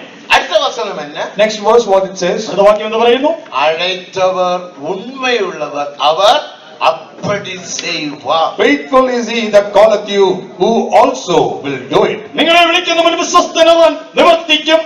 நாம் മനുഷ്യർ. We are humans. നമ്മൾ മനുഷ്യരാണ്. നമുക്ക് ബലഹീനമുണ്ട്. We have weaknesses. നമുക്ക് ബലഹീനതയുണ്ടോ? പഴയ മനുഷ്യൻ ചില വേളை ക്രിയ ചെയ്യலாம். Sometimes the old man may come to work. ചിലപ്പോൾ പഴയ മനുഷ്യൻ പ്രവർത്തിച്ചേക്കാം. ஆனால் அழைத்தவர் உண்மையுள்ளவர். But the faithful is he that calleth you. എങ്കിലുമോ വിളിച്ചവൻ വിശ്വസ്തനാണ്. அவர் அப்படியே செய்வார். He will also do it. അവൻ അങ്ങനെ തന്നെ எந்த ചെയ്യും. நோக்கத்துக்காக தேவன் உன்னை அழைத்தாரோ அந்த நோக்கத்தை பூர்ணமாக நிறைவேற்ற நமது தேவாதி தேவன் உண்மையுள்ளவராக காணப்படுகின்றார். To whatsoever purpose he called you, our God of gods is very much faithful to also do and fulfill it. എന്ത് ഉദ്ദേശത്തോടെ നമ്മെ വിളിച്ചുവോ ആ ഉദ്ദേശം പൂർണ്ണമാക്കപ്പെടേണ്ടതിന് നമ്മുടെ ദൈവാദി ദൈവമായവൻ വിശ്വസ്തൻ തന്നെ. நாம் என்ன செய்தால் போதும்? What is enough? What should I be doing? നാം എന്താ ഇത് ചെയ്യേണ്ടത്? எபேசியர் 4ஆம் அதிகாரம் 22 23 24. Ephesians 4th chapter 22nd to 24th verse. എഫെസ്യ ലേഖനം 4ആം അധ്യായത്തിന്റെ 22 മുതൽ 24 വരെയുള്ള വാക്യങ്ങൾ. முந்தின நடக்கைக்குரிய மோசம் போக்கும் இச்சைகளால் கெட்டு போகிற பழைய மனுஷனை களைந்து போட்டு உங்கள் உள்ளத்திலே புதுதான ஆவி உள்ளவர்களாகி மெய்யான நீதியிலும் பரிசுத்தத்திலும் தேவசாயிகளாக சிருஷ்டிக்கப்பட்ட புதிய மனிதனை தரித்துக் கொள்ளுங்கள். That he put off concerning the former conversation the old man, which is corrupt according to the deceitful lust, and be renewed in the spirit of your mind, that he put on the new man, which after God is created in righteousness and true holiness. മുമ്പിലത്തെ നടപ്പ് സംബന്ധിച്ച ചതിമോഹങ്ങളാൽ വശമായി പോകുന്ന പഴയ മനുഷ്യനെ വീക്ഷിച്ച് നിങ്ങളുടെ ഉള്ളിലെ ആത്മാവ് സംബന്ധമായി പുതുക്കം പ്രാപിച്ച സത്യത്തിന്റെ ഫലമായ നീതിയിലും വിശുദ്ധിയിലും ദൈവാനുരൂപമായി സൃഷ്ടിക്കപ്പെട്ട പുതുമനുഷ്യനെ ധരിച്ചുകൊള്ളുവീൻ. உங்கள் உள்ளத்திலே புதுதான ஆவி உள்ளவர்களாக You be renewed in the spirit of your mind. നിങ്ങളുടെ ഉള്ളിലെ ആത്മാസംബന്ധമായി പുതുക്കം പ്രാപിച്ചു. முதலில் உங்கள் மனதில் இறங்க வேண்டும். The anointing firstly must descend on into your mind. അഭിഷേകം ഒന്നാമത് നിങ്ങളുടെ മനസ്സിൽ വരയണം. உன்னுடைய சிந்தனையில் இறங்க வேண்டும். It must come into your mind. നിന്റെ Thoughts. ചിന്തയിൽ വരയണം. உன்னுடைய சித்தத்தில் இறங்க It வேண்டும். must come into your desire. നിന്റെ ആഗ്രഹങ്ങളിൽ വരയണം. அறிந்து கொள்ளுகிற பகுதி, புரிந்து கொள்ளுகிற பகுதியில் இறங்க வேண்டும். It must come into your understanding part. നമ്മുടെ അറിവിന്റെ ഭാഗത്ത് അത് വരയണം. உன்னுடைய தோற்றங்களிலும் சிந்தனைகளிலும் எண்ணங்களிலும் இறங்க வேண்டும். It must come into your imaginations and thoughts. നിന്റെ നിലവിളകളിൽ ചിന്തയിലും വരണം. ஞாபகத்திலும் தியானத்திலும் இறங்க It வேண்டும். must come into your meditation and memory. നിന്റെ ധ്യാനത്തിലും ഓർമ്മയിലും അത് വരണം. உன்னை தேடுகிற பகுதியிலும் நினைவுகளிலும் இறங்க It வேண்டும். must come into your thoughts and your seeking. നിന്റെ ചിന്തയിൽ അന്വേഷണത്തിൽ നിലവിൽ വരണം. அபிஷேகம் இந்த மனதில் இறங்கும் போது When the anointing descends in on the mind, അഭിഷേകം മനസ്സിൽ വരുമ്പോൾ உன்னுடைய மனதை பிரகாசமாக மாறிவிடும். your mind will be enlightened. നിന്റെ മനസ്സ് പ്രകാശിക്കും. அத தெளிந்த புத்தியுள்ளவர்களாகி That is what we read about being of sober mind. ഭയമുണ്ടാകുന്നു നിർമ്മതരായി എന്ന് இங்கே വായിക്കുന്നത്. பிரகாசம் வரும்போது When it enlightens, പ്രകാശം അവിടെ വരുമ്പോൾ உங்களுடைய இருதயத்தில் சந்தோஷம் உண்டாகும். your heart gives joy. നിങ്ങളുടെ ഹൃദയത്തിന് സന്തോഷമുണ്ടാകും. சந்தோஷம் இருதயத்தில் வரும்போது When the heart is filled with joy, ഹൃദയം സന്തോഷിക്കുമ്പോൾ சரீரத்தில் விடுதலை உண்டாகும். there is deliverance in the body. ശരീരത്തിൽ വിടുതലുണ്ടാകും. அந்த சந்தோஷத்தில் நீ என்ன வேலை செய்தாலும் அது வாய்க்கும். Whatever job you do in that joy or happiness, it will prosper. ആ സന്തോഷത്തിൽ നിങ്ങൾ എന്ത് ജോലി ചെയ്താലും അത് സാധിക്കും. அப்படிப்பட்டவருக்கு சில போராட்டங்கள் பிரச்சனைகள் வரும். For such people, there will be some trials and some difficulties. അങ്ങനെയുള്ളവർക്ക് ചില പ്രശ്നങ്ങളും പോരാട്ടങ്ങളും വരും. அந்த பிரச்சனை உன்னை தாக்கவே தாக்காது. But that problem will not drown you. എന്നാൽ ആ പ്രശ്നം നിങ്ങളെ ഒരിക്കലും തകർക്കുകയില്ല. இது அனுபவத்தோட சொல்லுது. I am telling it out of experience. അനുഭവത്തോടെ ഞാനിത് പറയുന്നു. தேவனுக்கு மகிமை. Glory be to God. ദൈവത്തിന് മഹത്വം. எனக்கு 3 முறை ஆக்சிடென்ட் உண்டாச்சு. I was faced with 3 മൂന്ന് accidents. പ്രാവശ്യം എനിക്ക് അപകടമുണ്ടായി. மலேசியாவில் எங்களோட கார் அப்படி கவிழ்ந்தது. Once, the car that we were traveling overturned in Malaysia. പക്ഷേ മലേഷ്യയിൽ വെച്ച് ഞങ്ങളുടെ കാർ മറിയുവാനിടയായി. இப்ப கார் கவிழ போது சிஸ்டர்ஸ் ஜெபம் பண்ணி கொள்ளுங்க, கார் கவிழ போகுது. I said, அது எங்கட பிரச்சனை இல்ல, வேற பிரச்சனையில் அப்படி ஆகி போச்சு. அப்படியே கவிழ நான் சொன்னேன், நான் பிடிச்ச காலெல்லாம் மேல வச்சுட்டேன். அப்படியே கவிழ்ந்தாச்சு. கவிழ்ந்து நான் அப்படி சாடி வெளியே வந்தாச்சு. வந்து சிரிக்குது. பின்னாடி வண்டிக்காரர் இந்தியில இருந்து வந்த ஒரு வண்டி வான் நிறச்சு தமிழர் வந்தாங்க. என்ன பாஸ்டர் நீங்க சிரிக்கிறீங்க? பின்னாடி அழுகா சொல்லுங்க. அப்படி சிரிப்புதான் வந்தது. Once the car overturned, I told the sisters, be ready, it's going to overturn, and I fell down. I got out of it and started smiling. People asked me, why are you smiling? I said, did you ask me to cry? ആ സമയത്ത് car മറിയാൻ പോകുന്ന സഹോദരന്മാരോട് പറഞ്ഞു, car മറിഞ്ഞ് ഞങ്ങൾ പുറത്തു വന്ന് പുറകെ വന്ന വണ്ടിയിൽ വന്ന് അവര് വാഹനം നിർത്തിയ ആളുകൾ ഉണ്ടായിരുന്നു. അവർ ചോദിച്ചു ചിരിക്കുന്നത്. அவர்கள் தூக்கி விட்டார். They took me out of it. അവരല്ലേ പുറത്ത്.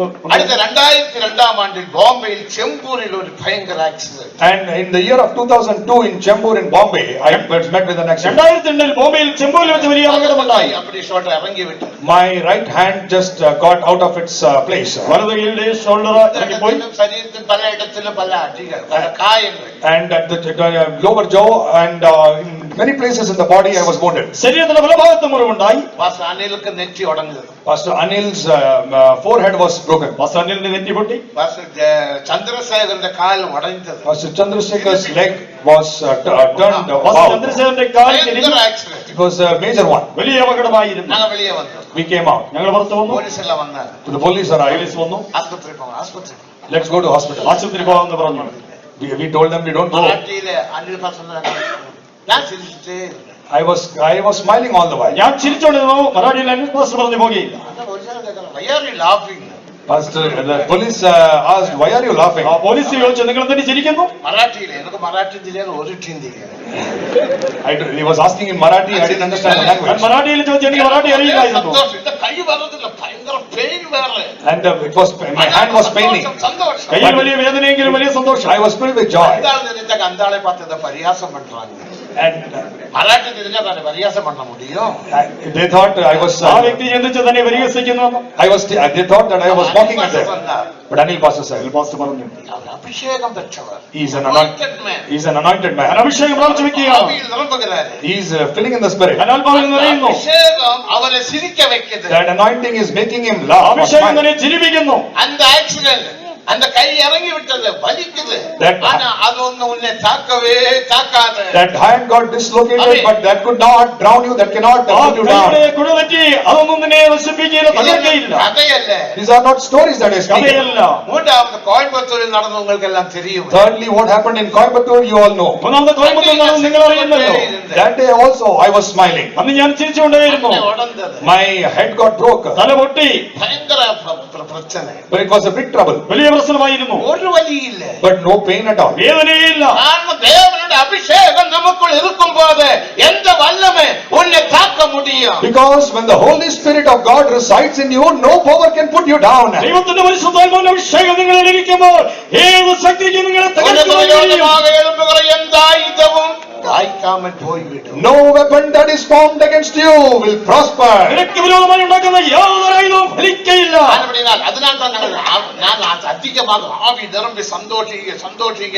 Which is why I always insist on filling in the spirit and rejoicing. ആയുധമുണ്ടാകുന്നു, ആത്മാവിനോട് സന്തോഷിപ്പീനെന്ന് പറയുന്നത്. 100 എന്ന് ചൊല്ലാൻ പൂർണ്ണ. Therefore 100 means perfection. അതിനാൽ 100 എന്ന് പറയുമ്പോൾ പൂർണ്ണത. We need to be perfect. നാം പൂർണ്ണപ്പെടണം. നിശ്ചയமாக പൂർണ്ണപ്പെടാൻ മുടിയും. We can become perfect. തീർച്ചയായും നമുക്ക് പൂർണ്ണപ്പെടാം. നമുക്ക് എന്നാ Thewa? For which what do we need? അത് നമുക്ക് എന്ത് വേണം? 100 താലന്ത് വെള്ളി Thewa. We need 100 talents of silver. 100 താലന്ത് വെള്ളി വേണം. വലിയ വിഷയം. These are all bigger subjects. വലിയ വിഷയം. നേരം മുടിഞ്ഞു. And the time is up. സമയവും കഴിഞ്ഞു. And silver shows redemption. വെള്ളി എന്ന് പറഞ്ഞാൽ വീണ്ടെടുപ്പ്. യേശു നമ്മെ വീണ്ടെടുത്ത. Jesus redeemed us. യേശു നമ്മെ വീണ്ടെടുത്തു. Jesus saved us. യേശു നമ്മെ രക്ഷിച്ചു. നിങ്ങൾ ഒരു സത്യം വിളങ്ങിക്കൊള്ളുക. Amidst all this, you must understand one ഒരു truth. സത്യം നിങ്ങൾ മനസ്സിലാക്കണം. നാം ചിലർ ഞാൻ യേശുവെ വിശ്വാസിக்கிறேன், യേശുവെ ரொம்ப பிடிக்கும், യേശുവെ ഞാൻ நேசிக்கிறேன். നീ യേശുവെ நேசித்தതിനാലോ നന്മയെ പെറ്റതിനാലോ വിശ്വാസത്തിനാലോ നീ രക്ഷിക്കപ്പെടവില്ലേ? Some people say, I like Jesus, he has done many good things for me, I love him, I believe him. But because of your belief or your liking or loving him does not make you God's saved. നിങ്ങൾ ചില പറഞ്ഞേക്കാം, ഞാൻ യേശുവിനെ വളരെ ഇഷ്ടപ്പെടുന്നു, വളരെ സ്നേഹിക്കുന്നു, യേശു എനിക്ക് നന്മ ചെയ്തു എന്നൊക്കെ പറയുന്നതുകൊണ്ട് നിങ്ങൾ രക്ഷിക്കപ്പെടണമെന്നില്ല. God must have done you many goodness. നീ അനേക നന്മകൾ ചെയ്തിരിക്കാം. പിശാച് പിടിച്ച് മിகவும் மோசமான நிலைமையில் வில்லிசூன்யத்தினாலே மந்திரவாதத்தினாலே மிகவும் மிகவும் மோசமான நிலைமையில் இருந்தவனாய் இருக்கலாம். இயேசு உன்னை ரட்சித்தார், இயேசு உன்னை சுகமாக்கினார், ஆனால் உனக்கு ரட்சிப்பு வரவில்லை. You might be previously you must be in a very wretched condition, you must be under the bondage of witchcraft, you must be doing in a terrible state, but God must have delivered you, brought you out. That does not make you only saved. നീ വിശ്വാസബാധിച്ചവനായി ആവിചാരത്തിനാലും മന്ത്രവാദത്തിനാലും വളരെയധികം ബാധിക്കപ്പെട്ടവനായി ഇരുന്നിരിക്കാം. യേശു നിന്നെ സൗഖ്യമാക്കി രക്ഷിച്ചു. ആയുധം നിന്നിൽ രക്ഷ കൊണ്ടുവന്നില്ല. വിശ്വാസത്തിനാൽ യേശുവെ നേസിക്കുന്നതിനാൽ അവർ പരിശുദ്ധർ പരിശുദ്ധർ എന്ന് നാം சொன்னതിനാൽ രക്ഷിപ്പ് இருந்தாൽ முதலாவது രക്ഷിക്കപ്പെട വേണ്ടിയത് പിശാചാണ്. And therefore, if only by believing or if only by calling Lord, Lord, if we were to be saved, the first person to be saved would have been Satan. യേശുവിനെ സ്നേഹിച്ച് യേശു പരിശുദ്ധൻ പരിശുദ്ധൻ പരിശുദ്ധൻ എന്ന് പറയുന്നത് കൊണ്ട് രക്ഷിക്കപ്പെടണമെന്നുണ്ടായിരുന്നുവെങ്കിൽ ഒന്നാമത് രക്ഷിക്കപ്പെടേണ്ടത് വിശ്വാസം തന്നെയാണ്. ഒരു വചനത്തെ വാസിച്ച് പാരുங்க. Let's read a verse. യാക്കോബ് 2-ാം അധ്യായം 19-ാം വചനം മുഖ്യமான വചനം. James 2nd chapter. യാക്കോബ് 2:19. James 2nd chapter 19th verse. യാക്കോബിന്റെ ലേഖനം 2-ാം അധ്യായം 19-ാം വാക്യം പ്രധാനപ്പെട്ട വാക്യമാകുന്നു. ദൈവം ഏകനെന്ന് നീ വിശ്വസിക്കുന്നുവോ? ദേവൻ ഒരുവനിൽ വിശ്വാസിക്കാൻ കൊള്ളാം. പിശാചുക്കളും അങ്ങനെ വിശ്വസിക്കുകയും വിറയ്ക്കുകയും ചെയ്യുന്നു. പിശാചുക്കളും அப்படியே വിശ്വാസിക്കാൻ വിറയ്ക്കണം. Thou believest that there is one God, thou doest well. The devils also believe and tremble. അടുത്തതായി മാർക്ക് 1-ാം അധ്യായം 25-ാം വചനം പഠിക്കുക. Next, let's read Mark 1st chapter 25th verse. മർക്കോസിന്റെ സുവിശേഷം 1-ാം അധ്യായത്തിന്റെ 25-ാം വാക്യം. അവർ യേശുവെ പരിശുദ്ധർ പരിശുദ്ധർ എന്ന് சொல்லுகிறார். Devils are calling out Jesus to be holy, holy. വിശ്വാസി യേശുവിനെ പരിശുദ്ധൻ പരിശുദ്ധൻ എന്ന് പറയുന്നു. നീ ദേവനുடைய പരിശുദ്ധർ കാലத்துக்கு മുന്നമേ എങ്ങളെ തുരത്ത വந்தீரോ? You are the holy one of God. Have you come here to trouble us before time? നീ ദൈവത്തിന്റെ പരിശുദ്ധൻ തന്നെ, സമയത്തിന് മുൻപേ ഞങ്ങളെ ദണ്ഡിപ്പിക്കുവാൻ വന്നുവോ? വിഴുന്നു പോന ലൂസിഫർ சொல்லுகிறான் നീ പരിശുദ്ധർ പരിശുദ്ധർ പരിശുദ്ധർ എന്ന്. The fallen Lucifer is proclaiming you are holy, holy, holy. Lucifer പറയുന്നു നീ പരിശുദ്ധൻ പരിശുദ്ധൻ പരിശുദ്ധൻ തന്നെ. നീ தேவனுடைய ஒரே குமாரன் என்று சொல்லுகிறார். You are the only son of God, they are proclaiming. നീ ദൈവത്തിന്റെ ഏകജാതൻ എന്ന് പറയുന്നു. தேவன் ஒருவர் உண்டு என்று நாங்கள் விசுவாசிக்கிறோம் என்று சொல்லுகிறார். They say we believe that there is only one God. ദൈവം ഏകനെന്ന് ഞങ്ങൾ വിശ്വസിക്കുന്നു. யார் பிசாசு சொல்லுகிறது? These are devils saying. ആരാണെന്ന് പറയുന്നത് വിശ്വാസം പറയുകയാണ്. அவனுக்கு ரட்சிப்பு உண்டாயிட்ட? Because of all these sayings, did he got saved? അങ്ങനെ പറഞ്ഞതുകൊണ്ട് അവൻ രക്ഷിക്കപ്പെട്ടുവോ? இல்ல. No. ഇല്ല. நாம் விசுவாசித்ததனால் நமக்கு ரட்சிப்பு இல்ல. Because just we believe. அநேக ரட்சிக்கப்பட்டும் மறுபடியும் சந்தர்ப்ப சூழ்நிலைக்கேற்றபடி பாவங்களை செய்கிறார்கள், ஏமாற்றுகிறார்கள், பலவிதமான காரியங்கள் செய்து ஜீவிக்கிறார்கள். அப்ப சொல்றாங்க, உங்கள்ட்ட விசுவாசி ஏமாற்றுவாங்களா? என்கிட்ட ஒருத்தர் கேட்டேன், உங்கள்ட்ட விசுவாசம் எங்கள்ட்ட விசுவாசம் இல்லாம எந்த விசுவாசி ஏமாற்றுவாங்க? எங்கள்ட்ட விசுவாசி தான் ஏமாற்றுவாங்க. அவன் எப்படிப்பட்டவன்? அதான் விஷயம். விசுவாசி என்று பேர் எடுத்தால் போதாது. It is not enough that you take a name of believer. You need to have salvation in you. നിനക്ക് വിശ്വാസി എന്ന് പേര് പോരാ, നിന്നിൽ രക്ഷ വേണം. அப்ப ரட்சிப்பு எப்படி உண்டாகும்? How can salvation come? അങ്ങനെ രക്ഷ എങ്ങനെ വരും? முதலாம் பேதுரு முதலாம் அதிகாரம் 23ஆம் வசனத்தை வாசிக்கும் போது, First Peter first chapter 23rd verse when we read, 1 പത്രോസ് 1-ാം അധ്യായത്തിന്റെ 23-ാം വാക്യം വായിക്കുമ്പോൾ, ஜீவனுள்ள வித்தினாலே மறுபடியும் உங்களை ஜனிப்பிக்கப்பட்டிருக்கிறீர்கள். We are begotten again by the living seed. ജീവനുള്ള വചനത്താൽ നിങ്ങൾ വീണ്ടും ജനിപ്പിക്കപ്പെട്ടിരിക്കുന്നു. ஜீவனுள்ள வித்தினால் மறுபடியும் ജനിപ്പിക്കപ്പെട്ടിരിക്കുകയാണ്. We are begotten by the living seed again. ജീവനുള്ള വിത്തിനാൽ വീണ്ടും ജനിപ്പിക്കപ്പെട്ടിരിക്കുന്നു. നമുക്കുള്ള ജീവനുള്ള വിത്ത് വര வேண்டும். The living seed must come into us. നമ്മുടെ ഉള്ളിൽ ജീവനുള്ള വിത്ത് വരണം. ഞാൻ ഒരു മാങ്കോട്ട ഇതുക്കുള്ള പോട്ട് വിട്ട്, If I get a mango and put it under the stove, ഞാൻ ഇതിന്റെ ഉള്ളിൽ വെച്ചോ, ഞാൻ കാത്തിരുന്ന് ഇതൊക്കെ തണ്ണിയില ഊത്തിന നിശ്ചയമാ മുളയ്ക്കും. and if I could appropriate water and all, take care of it, it will bud forth. പരിചരിച്ച് വെള്ളം കൊടുത്താൽ അത് മുളച്ചു വരും. മാങ്കോട്ട ഞാൻ പോടവേ ഇല്ല. But I did not put the mango beneath. എന്നാൽ അത് ഞാൻ വെക്കുന്നില്ലെങ്കിൽ മണ്ണ് കുവിയലാക പോട്ട് വിട്ട്, I just put some mud, dust on it. മണ്ണ് അതിന്മേൽ കൊട്ടി വെച്ചോ, മാങ്കോട്ട പോടവില്ല. But I did with പോടവില്ല. not put the seed inside. ഇപ്പൊ മാങ്കോട്ട മുളയ്ക്കും, ഇപ്പൊ മുളയ്ക്കും, തന്നെ മുളയ്ക്കുമോ? If ഞാൻ വിശ്വാസിக்கிறேன். I truly believe that ഞാൻ இந்த മൺകുവിയലെ നേസിக்கிறேன். I like the pot ഞാൻ and ഇതിലെ പുല്ലെല്ലാം പിടുങ്ങുறேன். അതിലെ പുല്ലൊക്കെ ഞാൻ പറിക്കുന്നു. தண்ணி ஊத்துறேன். I am pouring out water on this. நான் நேசிக்கிறேன். I like it. ഞാൻ ഇഷ്ടപ്പെടുന്നു. நான் விசுவாசிக்கிறேன். I believe. ஆனா மாங்கொட்ட முளைக்குமா? But without the seed, will it come out? വിത്ത് മുളച്ചു വരുമോ? மாங்கொட்ட முளைக்காது. The mango tree wouldn't bud forth. மாங்கொட்ட முளைக்க வேண்டுமானால் விசுவாசம் அல்ல தேவை, நேசிக்கிறேன் சொல்லுவதல்ல தேவை, வித்து அதுக்குள் காணப்பட வேண்டும். And if at all the mango tree has to bud forth, it is not enough that you say that I believe on the mango tree or I love it, or the faith itself doesn't work.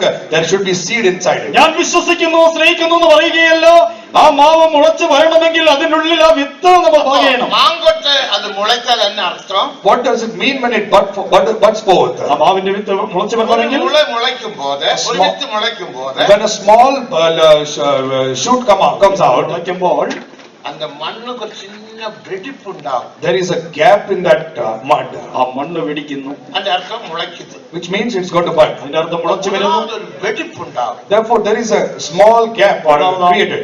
മണ്ണിലൊരു പൊട്ടലുണ്ടാകും. இரண்டாவது அந்த முளை you ஷேப்பில் வந்து நிக்கும். And secondly, that shoot will come out in a U shape and come up. രണ്ടാമതായ മുള U ആകൃതിയിൽ വരും. அந்த யூ ஷேப் ஒரு செடியாக மேலே சூரியனை பார்த்து கொண்டிருக்கும். Thirdly, that U shape will become straight and will grow looking at the sun. മൂന്നാമതായി യു ആകൃതിയിലുള്ളത് സൂര്യനെ നോക്കി വരും. வித்து இருந்தால் அது இவ்விதமான நிலைமையில் காணப்படும். If there is a seed inside, it will come out like this. ഉള്ളിലൊരു വിത്തുണ്ടെങ്കിൽ അത് ഈ നിലയിൽ കാണും. அந்த வெடிப்பு எதை வெளிப்படுத்துகிறது? What is that gap showing? വിടവെന്തിനെ കാണിക്കുന്നു? பாப உணர்வு. That is the true repentance about sin.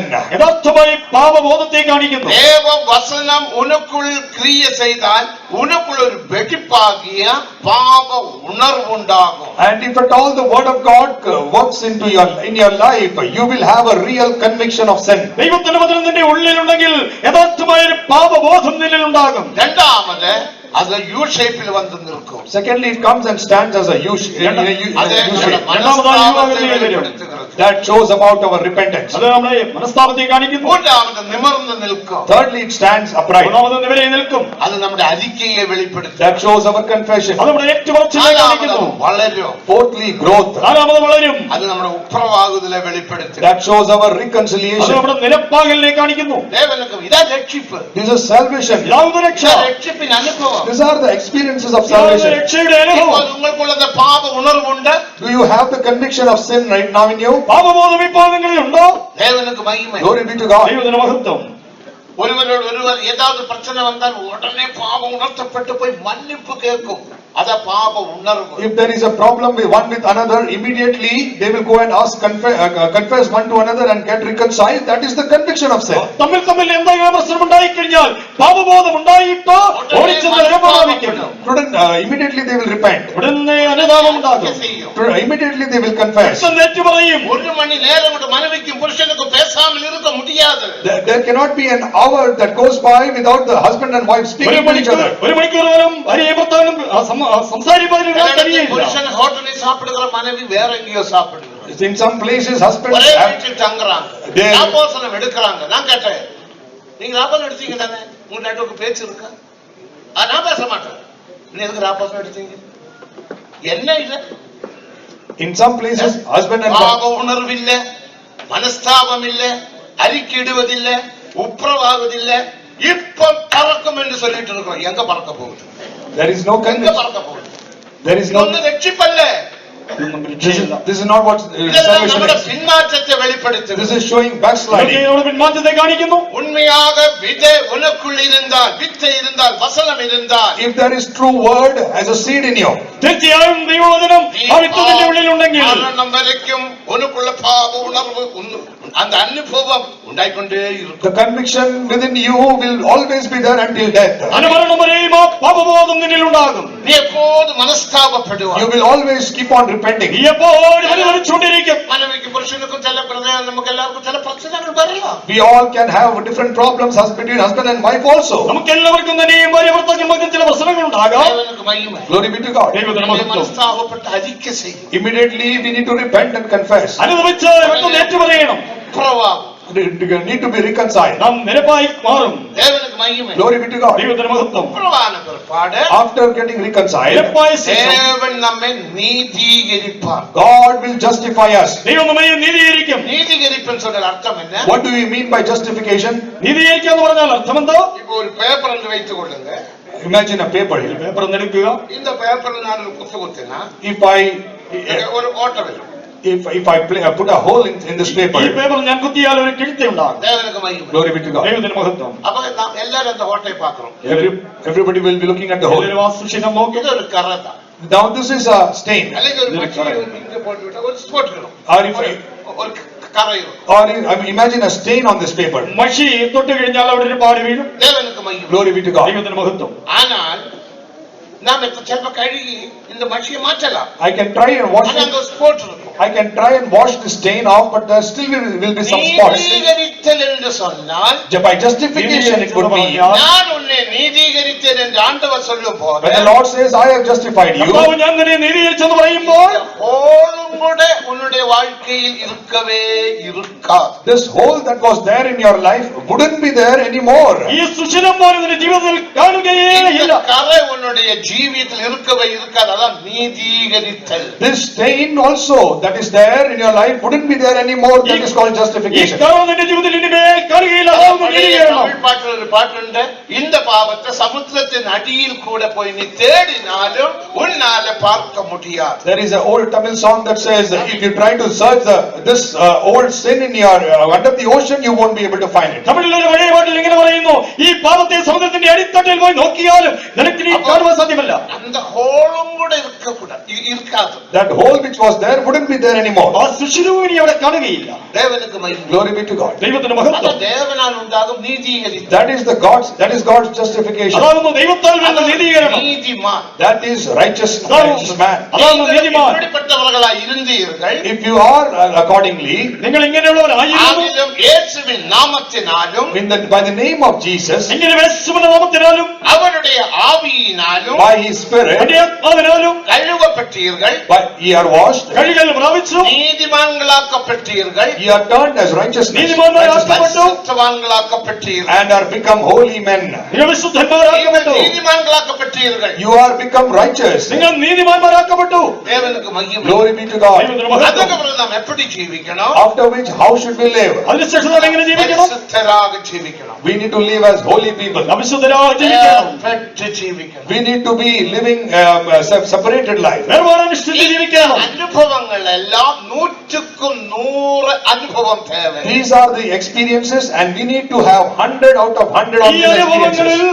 100 അനുഭവം നമുക്ക് വേണം. இதுதான் 100 தாலந்து வெள்ளி. This is 100 talents of silver. ഇതാകുന്നു 100 താലന്ത് വെള്ളി. இனி கோதுமை என்று நான் பாடுபடுகிற ஜீவியத்தில் 100க்கு 100 நாம் பாடுபட்டு ஜீவிக்கணும். And wheat denotes the life of suffering. In that also we need to attain 100 marks. ഗോതമ്പെന്ന് പറയുമ്പോൾ കഷ്ടമനുഭവിക്കുന്ന ജീവിതം അതിൽ 100% കഷ്ടപ്പെടുക. தேவனுக்கு மகிமை. Glory be to God. ദൈവത്തിന് മഹത്വം. எண்ணெய் என்று சொல்லும்போது நிறைவான அபிஷேகம். Oil shows the fullness of anointing.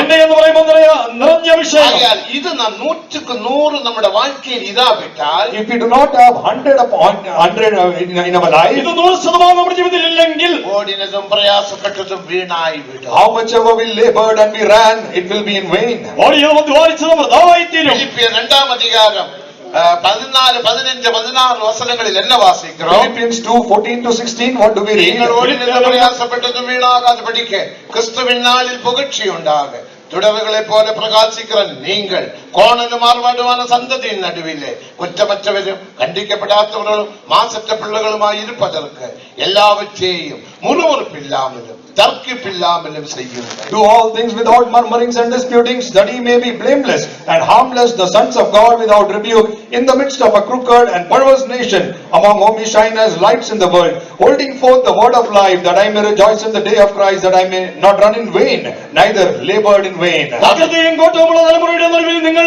അനിലും പരമാർത്ഥികളും ദൈവത്തിന്റെ നിഷ്കളങ്ക മക്കളും ആകേണ്ടതിന് എല്ലാം വെറുപുറപ്പും വാദവും കൂടാതെ ചെയ്യുവിൻ. അവരുടെ ജീവന്റെ വചനം പ്രമാണിച്ചുകൊണ്ട് 100 ടാലന്റ് தேவை. Therefore we need 100 talents. അതിനാൽ 100 താലന്ത് നമുക്ക് ആവശ്യം. ദേവനുടെ കോപം വരുവാൻ, If not, the wrath of God will come upon us, അല്ലായെങ്കിൽ ദൈവത്തിന്റെ കോപം കടന്നു വരും.